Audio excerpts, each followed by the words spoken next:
Hey guys,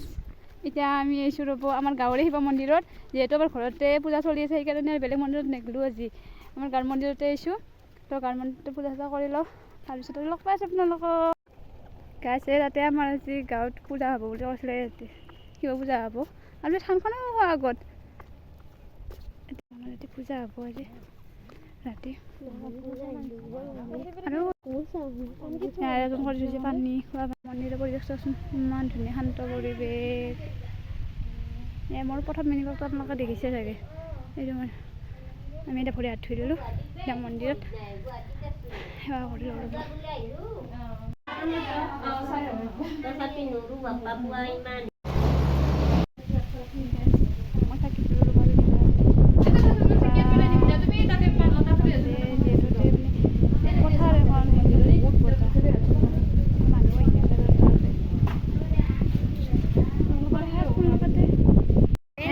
আমি এতিয়া থাকি থাকি দি ঘৰত যাই আছোঁ চাওক সঞ্জু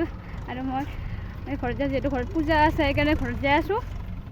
আপোনালোকক দেখাই আছোঁ আমাৰ ঘৰত পূজা মানে সত্যনাৰায়ণ পূজা ভাগত দেখাই আছোঁ আপোনালোকক মোৰ লগতে চাই থাকিব পূজা চলি আছে পঢ়ি আছে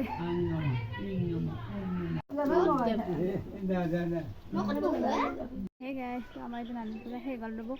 তো মই ভালকৈ আজি ভিডিঅ' বনাই নাই যিহেতু মই মন্দিৰত যাওঁতেও দেৰি হ'ল আহোঁতেও দেৰি হ'ল 2টা বাজিয়ে গৈছে আহি পেলাই সেৱাই কৰিলোঁ কিন্তু মানে ভালকৈ ভিডিঅ' বনাই নাই তো আজি যিহেতু দিনত বেলশৰ মন্দিৰত যোৱা নালাগে তো ভাবিছোঁ গধূলি একবাৰ বুঢ়া মন্দিৰতে যাওঁ প্ৰত্যেক বছৰ যাওঁৱেই হয় বেলশৰ এতিয়া মই খুটা বনাই আছোঁ চাওক খুটা বনাই আছোঁ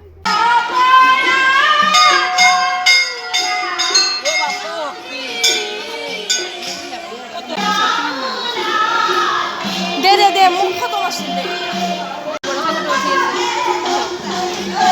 মিনি ব্লগ বনাই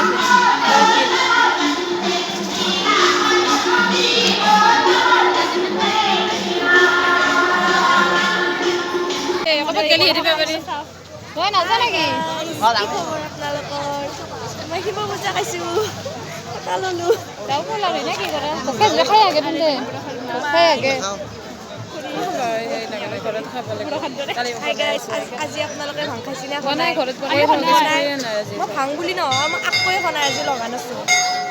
আমিও লগা নাই মানে ময়ো তাইও আছে লগা নাই একো খানাই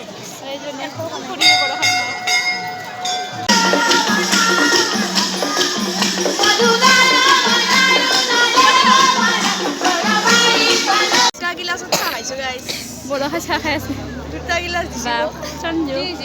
অলিস্মিতা 2টা গিলাচ খাব লাগে বুলি গাইছ এটা নহয় 2টা দিছোঁ কিন্তু এটা বেলৈছোঁ আৰু ইয়াতে নাম চলি আছিল এতিয়া সেই গ'ল আৰু তাতে খিচাৰি হৈ আছে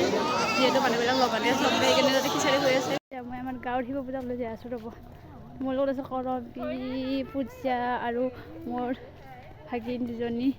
যোনটো কৰবী আৰু পূজা লৈ ঘুটা খাইছে মোৰ তাতে খাই পেলাই হাঁহিয়ে আছে গাইছ সেইটা আৰু হাতৰ বৰমা ঘাট আছে মোৰ লগত আপোনালোকক দেখাই আছোঁ পূজা ধুনীয়া দিছে লগত বহি আছে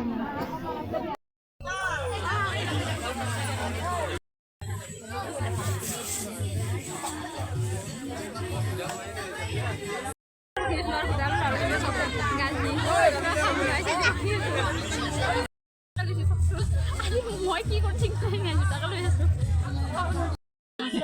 ইবাৰে আহিছে পানী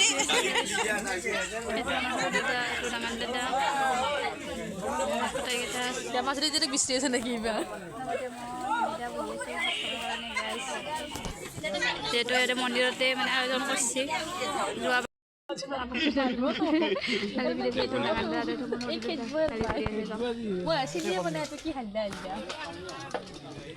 পূজা খাবৰ কাৰণে আৰম্ভ কৰিলে